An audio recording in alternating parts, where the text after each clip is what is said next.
nag-declare na ng National Energy Emergency. Idinideklara na ng Malacanang na nasa ilalim ng State of National Energy Emergency ang ating bansa dahil nga po yan sa nangyayaring gulo sa Middle East. So, ngayon lang, citizen, may tanong lang ako dito. Like, pabor ba kayo dito sa nabanggit ng ating presidente about nuclear energy? Tanong ko lang.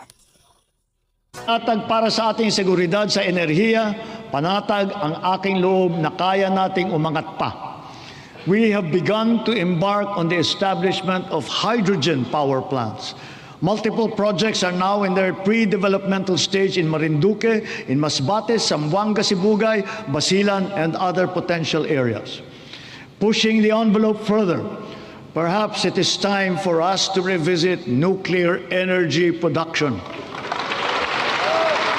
After all, we are already using nuclear energy in the fields of medicine, in agriculture, water filtration, and the upcycling of plastic. We are confident in its capacity to reinforce our energy security and to bring down the cost of electricity in our country. Titiyakin natin ito ay ligtas.